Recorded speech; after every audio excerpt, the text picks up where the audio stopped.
Happy Sunday. Welcome to Northshore. We are so excited that you are joining us today. My name is Samantha. And I'm Becky, and we are just thrilled to be here sharing your morning with you. So if you are watching us online, go ahead and say hi in the comments. Let us know where you're watching from. We love to see where everyone is joining us all around the world. Yes. And you can even share the stream if you'd like and see whose life you might change by just a simple little click of the button. It's so easy. It's never been easier, in fact, to That's true. invite friends and family to church, which is awesome. And if this is your first time here, whether you're joining us online or in person, we would love to meet you and connect with you.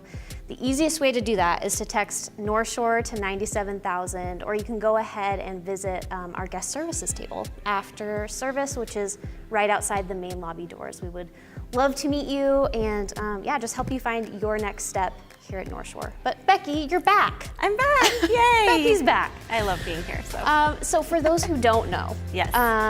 What is your role here at Northshore and how are you involved in all of this? I get to be involved in an experience that we host called Starting Point, and I love getting to basically just meet a ton of Northshore people, and so that's my favorite part about it. But we host this experience a few times a year, and basically we've just designed it to be the easiest way for anyone to get connected here. So sometimes people think it's just for new people, but we've had people join us who have been part of the community for 5 or 10 years and either are just in a new season of life or haven't quite found their place yet. And so it's just a great way. You'll learn more about who we are as a church community and all the different ways you can get connected. There are so many awesome ministries that we host, and it's just the kind of thing the list would be too exhaustive to try to go through like on a Sunday morning. So we love having the chance to just hear more of each person's story and what they're kind of feeling invited to do for their next steps and help them connect to the groups and teams and places that are. And it's such a great place to meet more people who are a part of Northshore, especially sometimes Northshore, it's a big church. It can feel really like, I don't know anyone here. Starting Point is one of the best places to start. That's why we call it Starting Point. She's good. Ooh, wow. Really good with words. Also, I hear, tell me if this is true. Okay. That people get a box of swag in the mail if they sign up for Starting Point. Is this true? This is true. It's a top secret. I cannot reveal what is inside the box, but everyone who signs up, you should get a box from us in the first couple weeks, and there are some fun little treasures. Oh my goodness! If you would love. I mean, like if you're still on the fence, I mean, the box of swag should have tipped you over. It won't disappoint. So I know so many of you are ready. You're like, done. I want to sign up for Starting Point.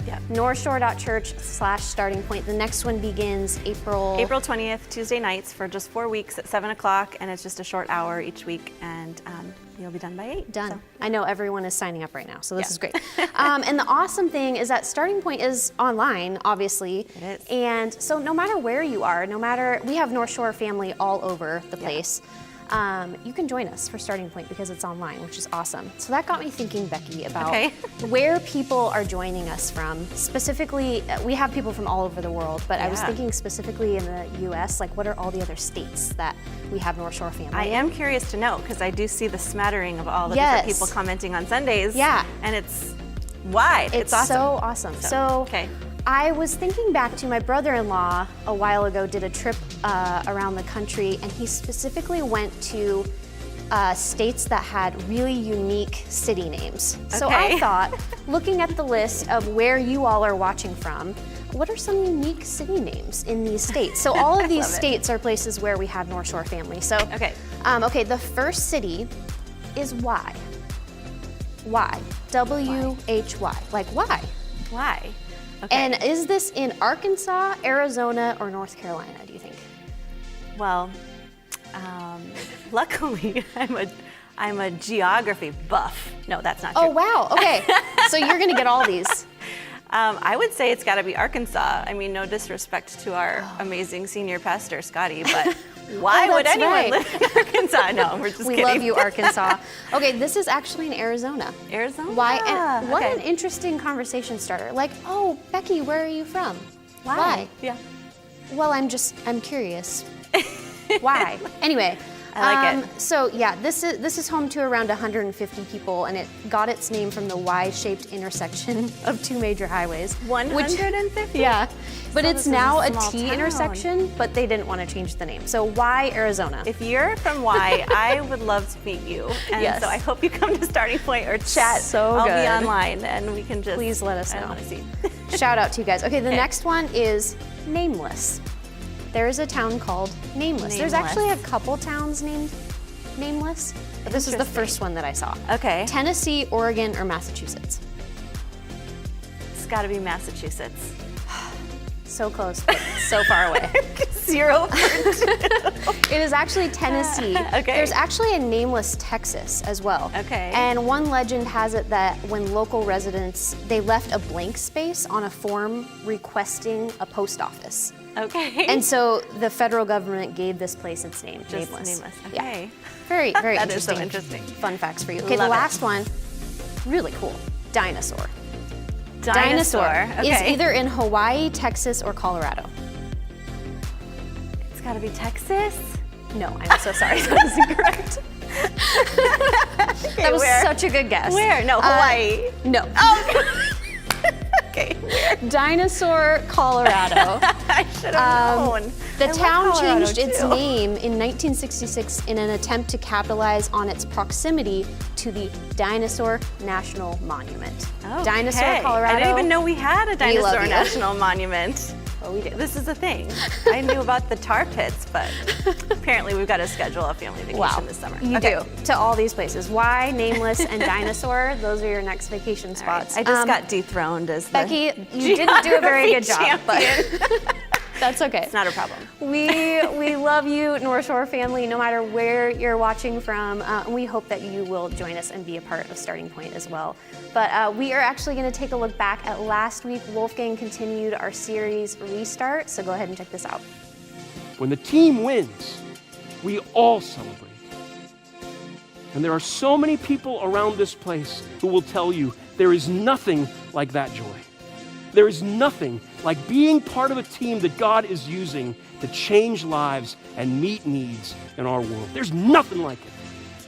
But I'll tell you, you will never know until you jump onto the team. So how about it? Really grateful to Wolfgang for that message and looking forward to what Scotty has to talk to us about today. But if you are just joining us, my name is Samantha.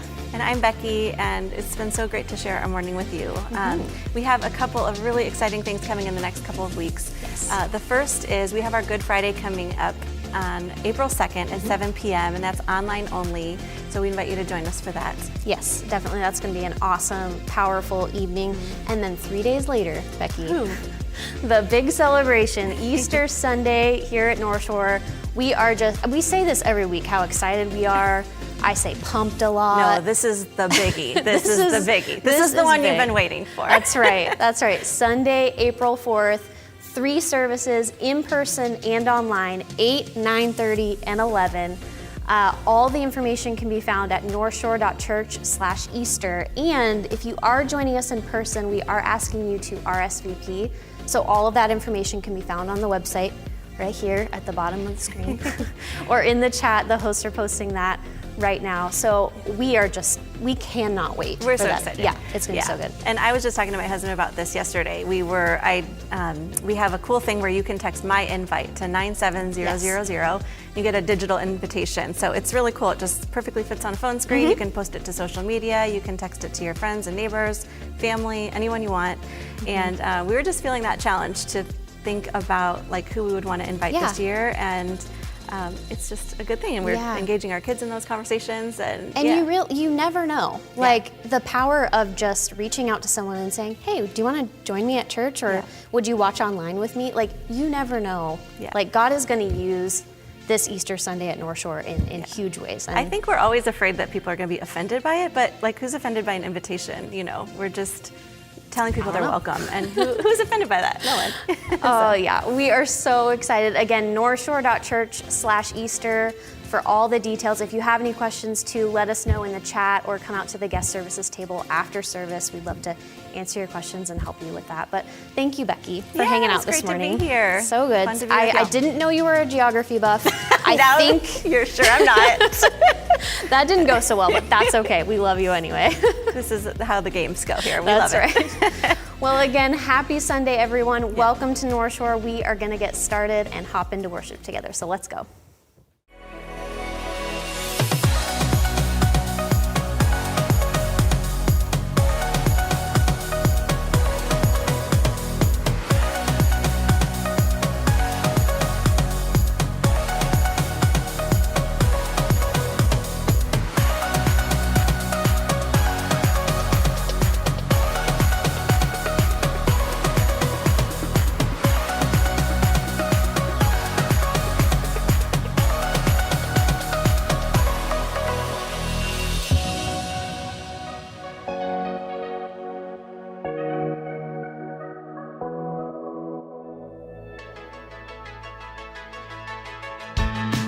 Welcome to Northshore Online. My name's Brandon. I'm on the team here. Thanks so much for joining us.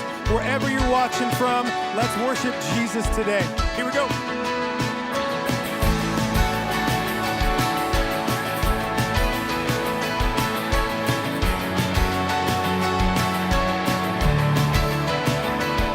Oh, don't lose heart. Oh, my soul. Oh, my soul. Don't give up. There is hope, there is always hope.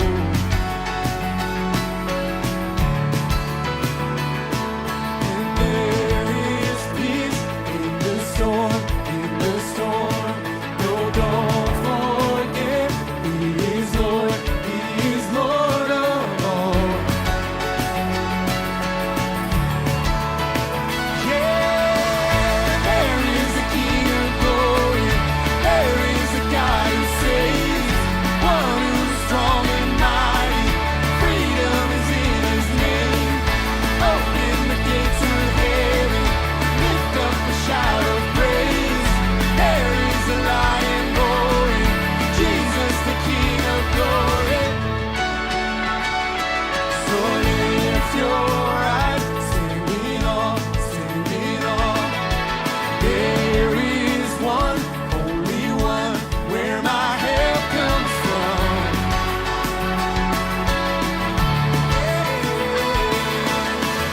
There is a King of glory. There is a God who saves, one who's strong and mighty. Freedom is in His name. Open the gates of heaven, lift up a shout of praise. There is a lion roaring, Jesus the King of glory.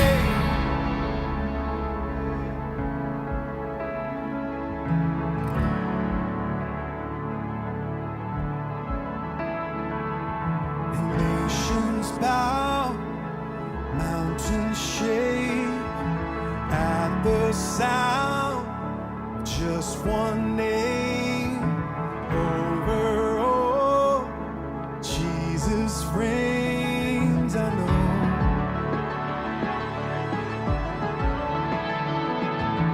Nations bow, mountains shake at the sound of just one name. Over all, Jesus reigns. I know, I know, I know.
Hey everybody, thank you so much for joining us at Northshore Online. It is so great to see you today. My name is Jonathan Wolfgang. I'm part of the team, and we are thrilled to welcome you. Whether this is normal routine for you and you normally watch and participate in our services, or whether this is the very first time you've ever logged on to Northshore Online, we want to say welcome. And if you are new, we also want to let you know that we'd love to hear from you. We'd love to answer whatever questions, let you know how glad we are you're here. So you can make a comment there in the chat, or you can text the word Northshore to 97000, and someone will follow up with you just to say thanks for coming and see if there's anything we can do to help. You know, one of the most memorable church experiences of my life came 2 years ago when here at Northshore we were celebrating Easter, as we're going to be doing in just a few short weeks. One of the things that was so special about that experience was at the very end of the time, Scott challenged everyone that was there with the idea of taking a next step spiritually. And for many people, that next step was to be baptized.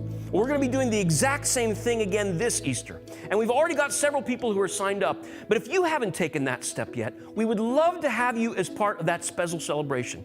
You can go to northshore.church/baptism, register, let us know which one of those services you'd like to be baptized at, and we'll follow up and get you all the details. What was so extraordinary about that day was that we had about 20 or so folks who were signed up to be part of that experience. But at the end of it all, more than 100 people were baptized. Some were young, some were old. Some had been to the church many times and just never taken this step, and others were brand new. In fact, they'd been invited for the very first time that day. And they came and they heard about a God who knows them, who loves them, and they responded by saying, I want to follow him with my life. So you never know the impact that an invitation can make. And if you're like me, you've got friends who need to know about that amazing grace, that amazing love that God has available. I've already started to invite some of my good friends. I hope you're doing the same. And to help you with that, well, this week in the mail, you should receive a little pack of invitations that you can use, physical invites, to share with friends that you may encounter. Maybe you want to drop it in the mail or give it to a neighbor, whatever it is. It's got information about our 3 service times in person on our Kirkland campus at 8, 9:30, and 11. Of course, as well as our wonderful Northshore Online experience that we'd love to have you as part of as well. Now, we are doing reservations just so we know how many people to expect for Easter morning, but we've got plenty of space on our Kirkland campus and would love to have you here if you want to celebrate that special event with us. Again, you can go to our website to find out details on how you can register an RSVP to be part of that experience. You know, whether it's big services like Easter, whether it's all the other amazing things happening here at the church, none of it would be possible if it wasn't for the amazing generosity of so many people who call this church home. And so for those of you who give, thank you. We're going to give you a chance to give right now, and you can just follow the guide there on your screen as well as what's posted over there in the chat to be part of giving by linking arms and doing together what none of us can do on our own.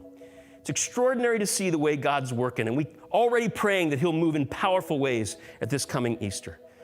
And as we continue our celebration today, we're going to sing one more song before Scott comes to teach us. So let's sing and celebrate God's goodness together.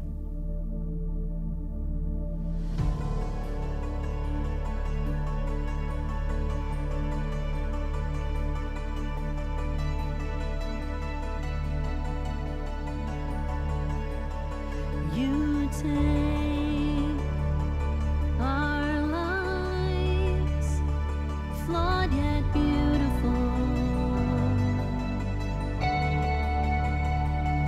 restore, refine. Lord, you're merciful. Redeem,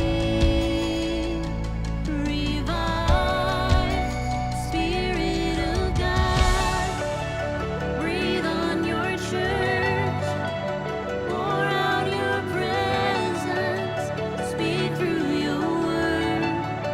We pray in every nation, Christ be known, our hope and salvation, Christ alone.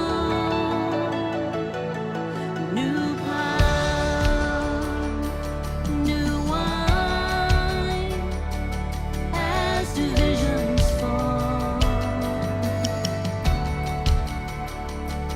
One church, one bride.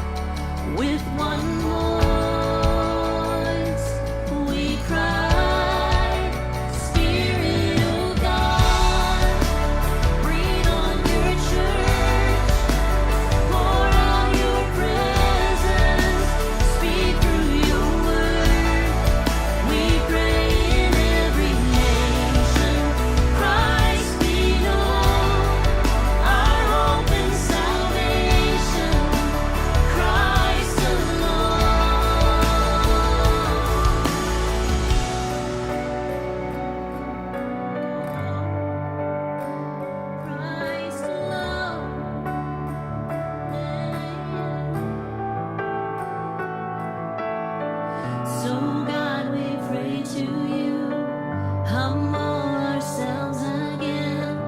Lord, would you hear our cry? Lord, will you heal our land? That every eye will see, that every heart will know, the one who took our sin, the one who died and rose. So God, we pray to you, humble ourselves again.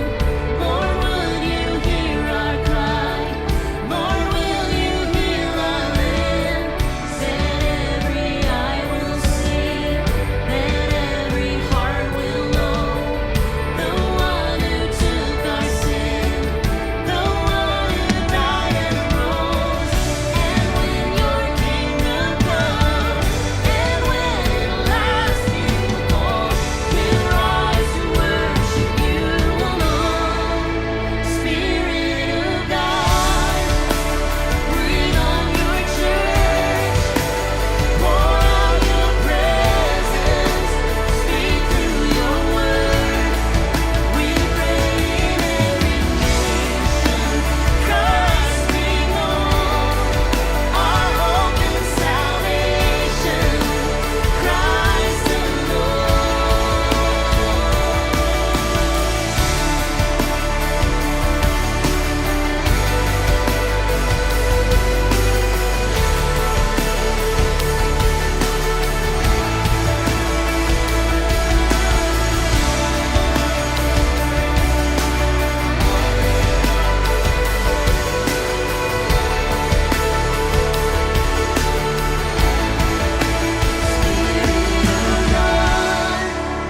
breathe on your church, pour out your presence, speak through your word.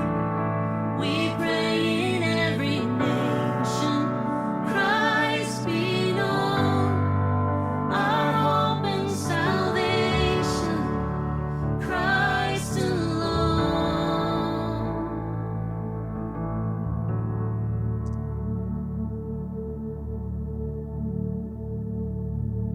Well, hey, everybody, welcome to Northshore Online. I am so glad you are with us this weekend. You know, this past week, some of you celebrated, or at least tried to celebrate, St. Patrick's Day. Now, traditionally, it's a hugely popular holiday that's celebrated in more countries than any other national festival. I mean, the Sydney Opera House turns green for a day. New York City hosts a parade filled with bands and bagpipes. And in Chicago, they actually dye the Chicago River green, which was originally done to identify a sewage problem, but the tradition stuck.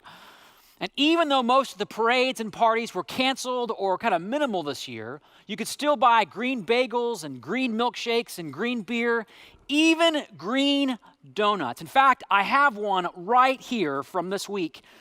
It's a little more baby food green than emerald green, but it still looks delicious. It's a little bit crunchy because it's a few days old, but that's tasty. Now, I'm going to have to swallow that, so hang on just a second. There we go. That took a little bit of work because that was 3 days old. But people don't just eat green on St. Patrick's Day, they wear green. Why? Because if you don't, the leprechauns will pinch you, which I learned in middle school was actually just the other kids. But of course, St. Patrick's Day didn't begin as a way to celebrate Irish food or culture. In fact, St. Patrick wasn't even Irish. He was from England. And he wasn't a political leader or a military leader. He was a pastor. And as a young person, he didn't take Christianity that seriously at all. In fact, he was known to speak mockingly about the local priest behind his back. I mean, can you even imagine someone speaking about a pastor behind their back? Impossible, right? Well, when Patrick was just 16 years old, he was kidnapped and taken to Ireland, where he was a slave for 6 years. And it was during that time, 3 things happened. First, he became a committed follower of Jesus. He had an experience of God's presence, and his faith became the most important part of his life. Second, he came to understand the culture of his captors. He learned their language. He sang their songs. He knew their stories. And then third, and this is a product of the first 2, he came to love these people. So much so that after he escaped and traveled back to England, he trained as a priest. and then went back to Ireland, where he would spend the rest of his life sharing the good news of Jesus. Now, at the time, no one believed he would make a difference. I mean, the various tribes of Celtic people in Ireland were considered uncivilized, barbaric, illiterate, irrational, and they were anything but Christian. And yet by the time of his death, Patrick had baptized tens of thousands of men and women and children. And he'd planted at least 55 churches, and roughly a third of the country had become Christian.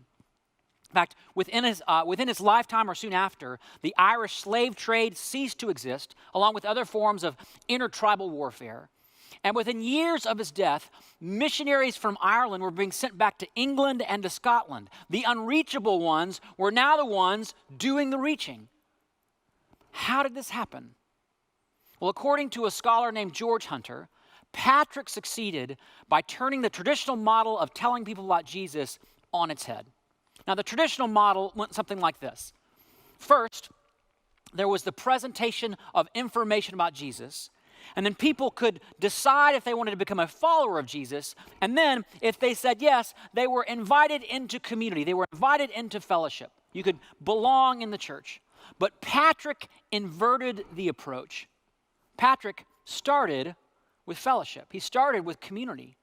He would actually meet with the tribal leader and ask permission to start a community alongside the tribe where people could come and ask questions or receive prayer or medicine. They would invite people to worship with them and to pray with them. And this experience of ministry and conversation would eventually lead to conversations about the stories of Jesus, and they would begin to be convinced those stories were actually true. And that's how thousands of indigenous people in Ireland came to a decision to believe in Jesus. Now, why this history lesson? Because I believe that same kind of opportunity stands before the church today. See, we're no longer living in a Christian culture. We're living in a culture that for many seems just as anti-Christian or unchristian as 5th century Ireland. But the ministry of St. Patrick reminds us that God can reach the most unlikely people and the most unchristian environments. And here's the thing, Patrick didn't get this model out of the blue. There's actually a similar picture in the life of the Apostle Paul. Now, as you know, we've been in a series called Restart about what we can learn from the early church. And remember, the church started because of an outrageous vision. Jesus said, "You will be my witnesses all the way to the ends of the earth." And it was that vision that inspired the Apostle Paul to take the message of Jesus into Asia and Europe on 3 different missionary journeys. The first is recorded in Acts 13 and 14. Then in Acts 16 and 17, Paul travels for a second time with a man named Silas and a young leader named Timothy. Here's a little picture of where they traveled. You can see them up through this area of Galatia, which is now modern-day Turkey, into Macedonia to a city called Philippi, where they're actually beaten and put into prison. They were eventually released, and they traveled to Thessalonica and this town called Berea. But when they were in Berea, a group of folks from Thessalonica came down, stirred up trouble, and they had to kind of get Paul out of there. So they sent him down to the coast, onto a ship, down towards this area called Corinth. But to get to Corinth meant Paul had to travel through this legendary city called Athens. Now, why is that important? Well, for centuries, Athens had been the center of the intellectual world. It was like the Harvard and Oxford and Stanford and Washington State all rolled into one. Sorry, Husky fans, I couldn't help myself. Athens was the city of Socrates, Plato, Aristotle. It was renowned for its literature and philosophy. It was the place where the greatest minds of that day discussed and debated the latest and greatest ideas of the day. In fact, in Acts 17, Luke actually takes kind of a cheap shot at the people of Athens, saying, all the Athenians and the foreigners who lived there spent their time doing nothing but talking about and listening to the latest ideas. Now, that's a pretty biting critique. I mean, Luke never said anything like that about the people in Corinth or Philippi. It's almost as if he's saying, don't even bother with Athens. You know, all they care about is hearing the latest ideas and listening to themselves talk. And maybe that's why Athens wasn't part of Paul's original plan. Remember, he ended up there because he got run out of town. And he was alone, and Paul never planted churches alone.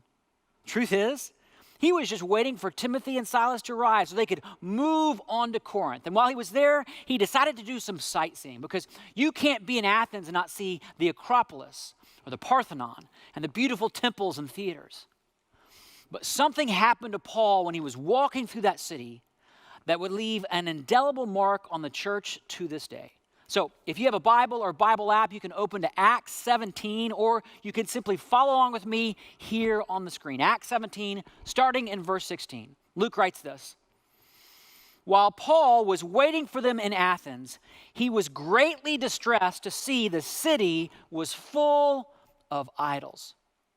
So Paul, traveling through the city, and he sees at every corner a temple or a shrine or a statue or an altar with images of Athena, Apollo, Jupiter, Venus, Mercury, Bacchus. The whole Greek pantheon would have been on display in statues of gold, silver, marble, and ivory.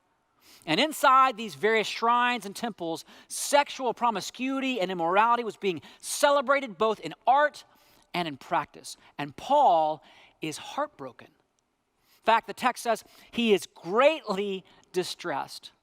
But notice, he's not distressed just about the behavior or lifestyles of people. He's distressed about what? The idols. Now, why does that matter? Because you see, Paul understood something that followers of Jesus today often forget. And it's that immorality is always rooted in idolatry. Immorality is always rooted in idolatry in some ways. In other words, when you worship something other than God, whether it's money or pleasure or comfort or security, the result is always a lifestyle that falls short of what you're made for. For example, if money is your God, if money is an idol in your life, you'll never believe you have enough. And you'll spend your life trying to get more and more and more, and you'll live with anxiety and greed and fear. Or if pleasure is your God, if all you crave is the experience of bodily pleasure, you'll see your body or other people's bodies as objects to be used for pleasure, even if it's short-lived. But the real problem isn't money or pleasure. In the right context, those can be really good things. The problem is when they become our chief aim and our primary source of security and meaning. The problem is when they become idols. And that's what was happening in Athens. People are searching, they're striving, they're worshiping. They know there's more to life and they're seeking after it, but they've got the wrong God. And that's what breaks Paul's heart. Not just their bad behavior, but their fruitless searching. And I think the church today needs to pause and take a much needed look in the mirror on this one, because I think we are often too quick to be offended by other people's lifestyles rather than heartbroken about the idols that are behind it. And sometimes the reason we do this is because we have the very same idols in our lives. Sure, we might live a different way, but we can still worship security or comfort or self-reliance. So I think this story invites us both to look for the idols that are in our own lives and to be heartbroken. Not over the lifestyles out there that may offend us, but because people are searching, they're striving, they're worshiping. They know there's more to life and they are seeking after it. They've just got the wrong God. And that's why Paul is so distressed. And so he decides to get involved. Look at verse 17. Luke writes, "So Paul reasoned in the synagogue with both Jews and God-fearing Greeks, as well as in the marketplace day by day with those who happened to be there." Now, when we hear the word marketplace, we think shopping, right? As if Paul happened upon a first century farmer's market where they sell fresh vegetables and local artwork or something like that. But the marketplace in that day wasn't just a place to buy goods. It was where you got your news. It was where you interacted with people. It's where entrepreneurs met with investors. It's where politicians shared their ideas and artists shared their work. The marketplace was the cultural center. It was the media center. It was the political center. It was the financial center. And Luke says that Paul is in the marketplace reasoning with people. Meaning he wasn't standing on the corner preaching. He didn't say, "Here's the truth, believe it or else." That word for reasoning is the Greek word for dialogue. And dialogue in that day meant asking questions and listening to other ideas and learning. not just tweeting or posting or declaring stuff. And Paul didn't do this once or twice and then just move on. He was there day by day, meaning he kept going back. And remember, Athens was not a very Christian place. And these people were not living Christian lives. There were 30,000 idols in Athens. One writer said it was easier to find a god than a man in Athens. But Paul didn't hide from that or run from that or stand on the corner and pronounce judgment on it. He engaged with it. And the people of Athens started to take notice. Look at what Luke says in verse 18. He says, a group of Epicurean and Stoic philosophers began to debate with him. Some of them asked, what is this babbler trying to say? Others remarked, he seems to be advocating foreign gods. Now they said this because Paul was preaching the good news about Jesus and the resurrection. Now, just a little background on who these philosophers are and why they are debating with Paul. So the Epicureans, well, who are they? Well, they're basically atheists who believe that truth was entirely relative, and the goal of life isn't to be virtuous or good, but to pursue pleasure, to be happy. Their motto would be something like this: life is short, so just try to enjoy it, because there's no real meaning in life, and once you die, that's it. And by the way, lots of people still think this way today, don't they? People who say, truth is whatever I want it to be, and if it feels good, do it. Now, Stoics, on the other hand, were pantheists who believed God was kind of in everything. The rocks, the trees, the dogs, definitely not the cats, but pretty much everything else. Stoics believed everything was determined by fate. And therefore, the goal of life was just to accept your fate, whatever that may be. So their motto was something like this: life is hard, so just grin and bear it. And this kind of thinking is still around today as well. People who do their best to handle whatever comes their way without complaining, but inside, they don't really have a reason to hope.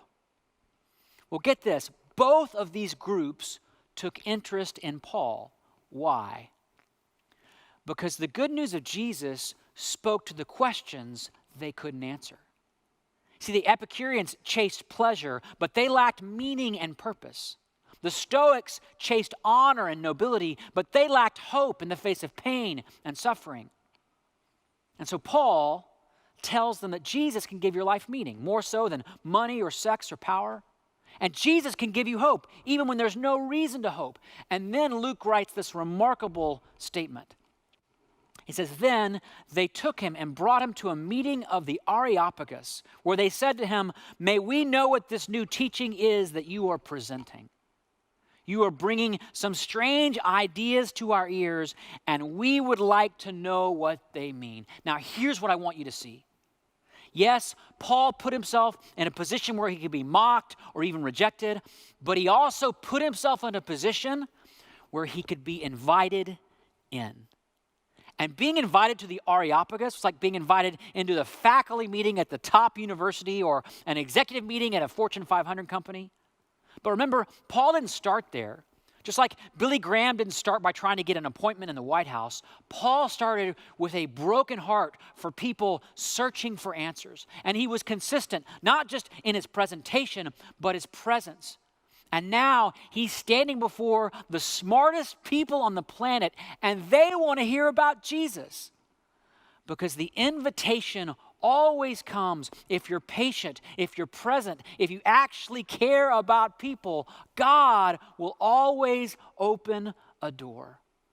And I know COVID has made this difficult because we can't spend as much time in social spaces, but think about how often you go to the same grocery store. Or think about how you visit the same doctor's office or dentist. Or think about the place where you work or where you attend school, even if it's online. Or think about the neighbors you walk by. Are you present in those places, or are you just passing through?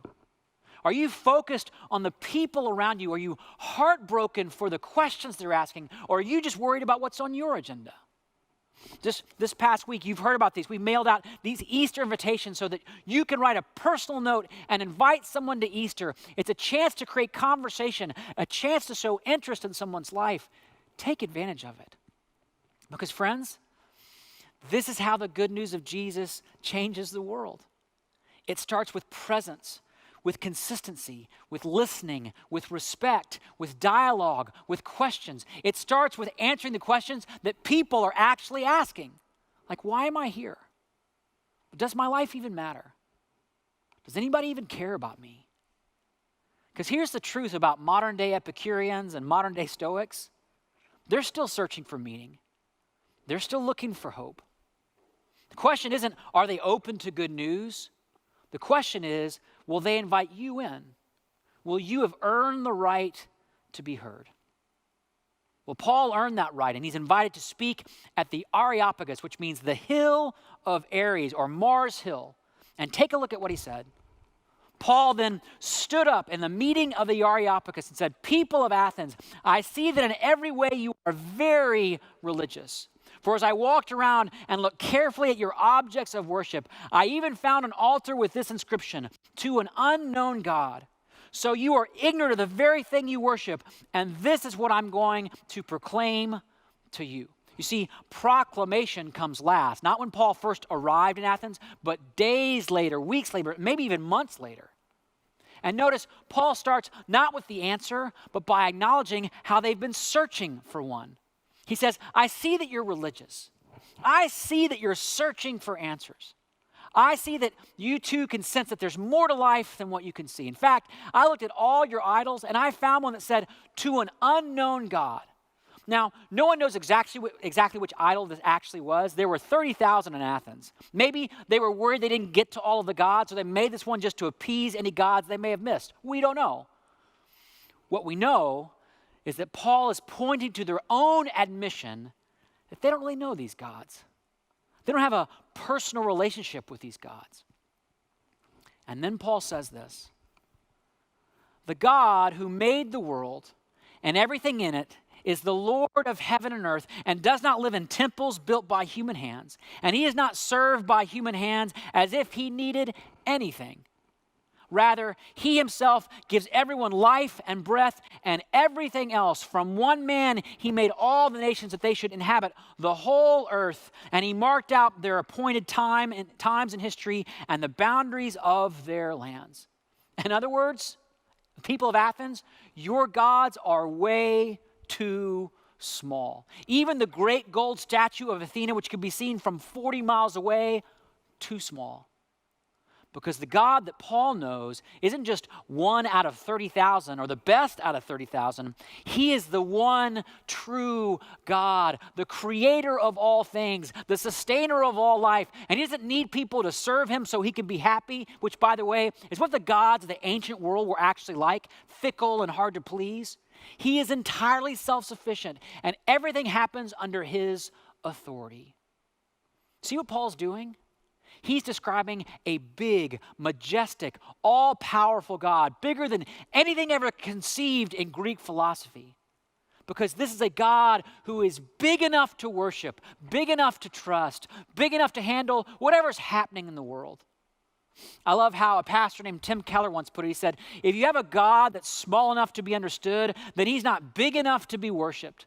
But if you have a God that's big enough to be worshiped, he's big enough to have plans that you don't understand. And when you have a God that big and that in charge, you can finally relax. But Paul didn't just paint a picture of a really big God. Look at verse 27. He says, God did this so that they would seek him and perhaps reach out for him and find him, though he is not far from any one of us. In other words, this God is bigger than you think, but he's also closer than you think. In fact, he's actually not far from you right now, and he wants a relationship with you right now.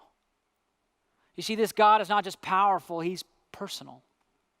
And whatever you're going through, it isn't just random like the Epicureans would say, or fate like the Stoics would say. God did this so that we would seek him and reach out for him and find him and know him. And then in a moment of genius, Paul actually quotes two different Greek philosophers. He says, for in him, you see these quotes in the text, for in him we live and move and have our being. As some of your own poets have said, we are his offspring. In other words, your own poets and philosophers have been pointing to this. They didn't know who this God was. They weren't thinking about Jesus, but they knew that there was more to the story than just trying to be happy or just grin and bear it. And by the way, one of the biggest lessons of Paul's time in Athens is that he actually knew Greek philosophy, just like St. Patrick knew Celtic culture. And I think one of the reasons why the church is losing its influence in the world today is because we no longer prioritize learning about the culture around us. We just criticize it. Sure, we believe Christianity is true, but not because we've come to understand the claims of Buddhism or Hinduism or secularism or atheism, but just because we think we're right. Or we believe in creation, not because we've wrestled with evolutionary science, but because we actually haven't. Well, here's the thing. Paul won the right to be heard, not just because he was bold in his faith, but because he was educated about theirs. But Paul wasn't finished. He went on to say this. Therefore, since we are God's offspring, we should not think that the divine being is like gold or silver or stone, an image made by human design and skill.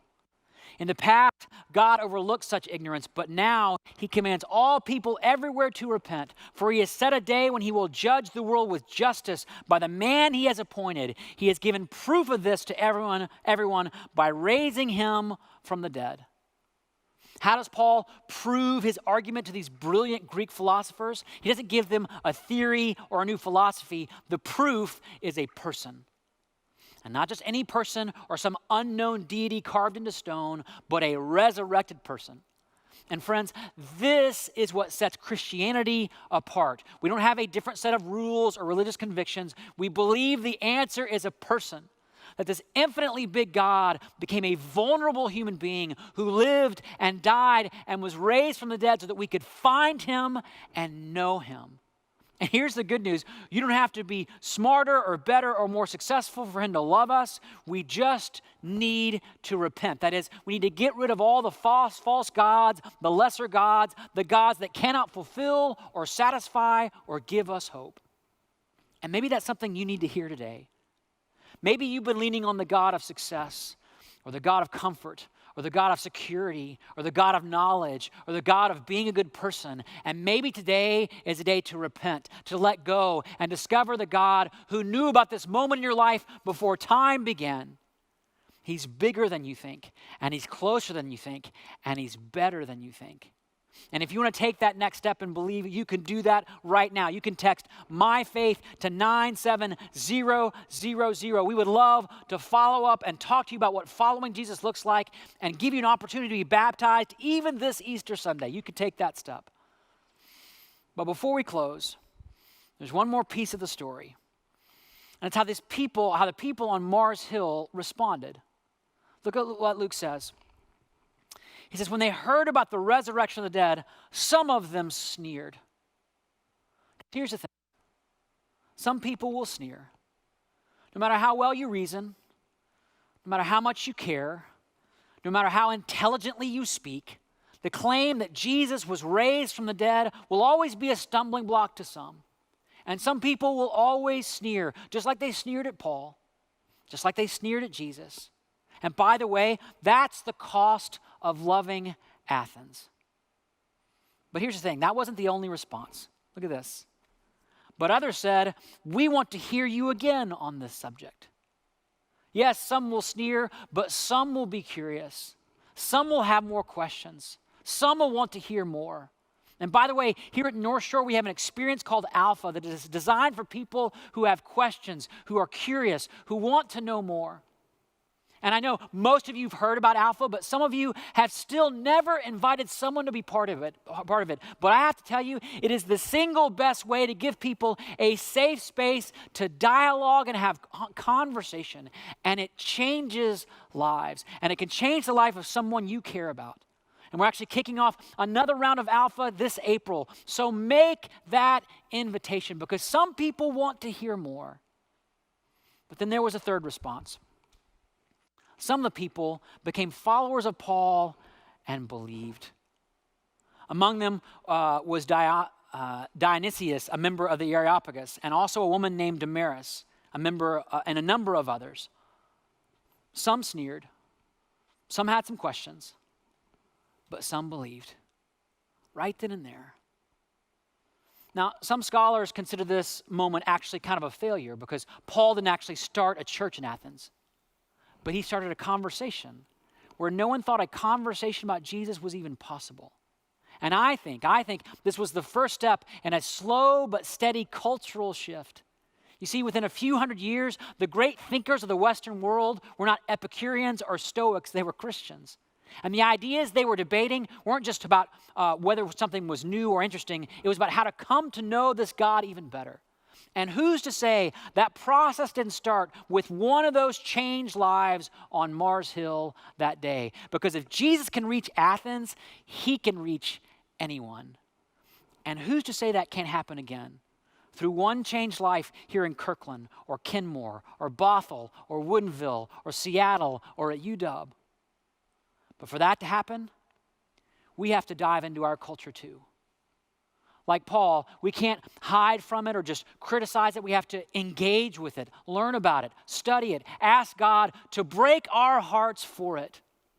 Just like Paul, who didn't walk away from Athens, he dove in. Just like St. Patrick, who didn't walk away from the Celtic tribes in Ireland who kidnapped him, he dove in. Just like Jesus, who didn't walk away from this world, he dove in all the way to a cross and all the way out of a tomb to prove that God is bigger than you think, and he's closer than you think, and he's better than you think. And you can search the world high and low. You can compare him to every other god or idol or image, but there is no one like him. There's no one like him. And here's the thing. I want to be part of telling his story. I want to see him reach the unreachable and do the impossible. I want to see people who are desperately searching for answers find those answers in him. Well, how about you? How about you? So let's pray. Jesus, we believe that you are the answer. You are the answer that every human heart needs, that every question points towards. And so we ask that you would break our hearts today for the world around us, the culture that you've placed us, the culture you've called us to reach, even if it feels difficult or impossible or scary or even offensive. May our hearts break in such a way that we would lean in and dive in to be present with those around us, to reach out, to start conversations, to be in dialogue, to take those questions seriously that the people around us are asking. And help us live lives that always point back to you, that you're bigger than we think, and you're closer than we think, and you're better than we think. And Jesus, we thank you that you prove that by walking out of that tomb, and we can't wait to celebrate that 2 weeks from now at Easter. And so Jesus, be with us as we go through this week, and we ask this in your name, and everybody said, amen.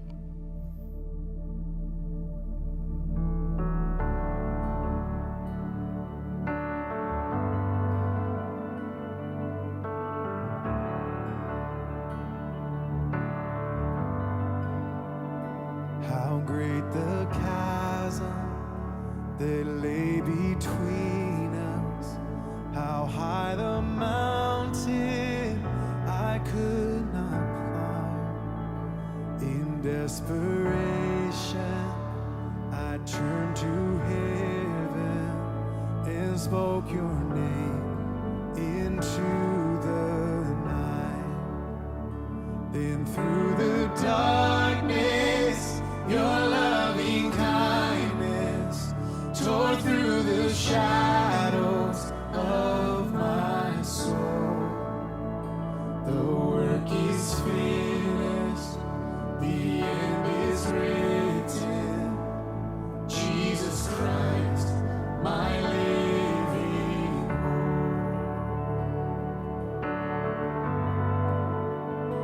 Who could imagine so great a mercy?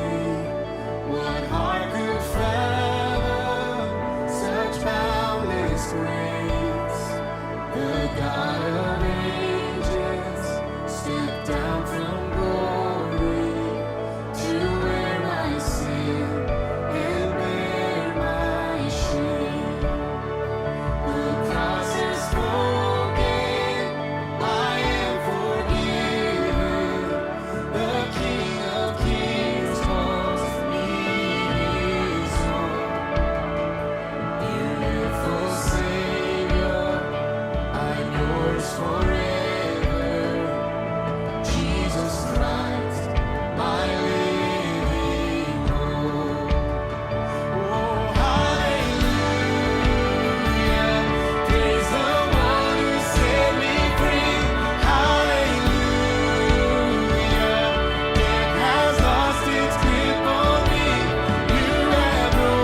that sealed the promise.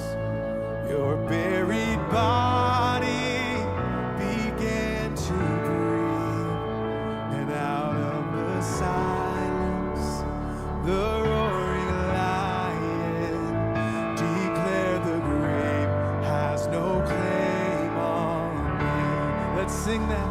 Then came the morning that sealed the promise. Your buried body began to breathe. Out of the silence, the roaring lion, he declared the grave has no claim on me. Jesus, yours is the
Well, thank you all so much for joining us this morning. It was so good to worship with you. Yes, Yeah. always.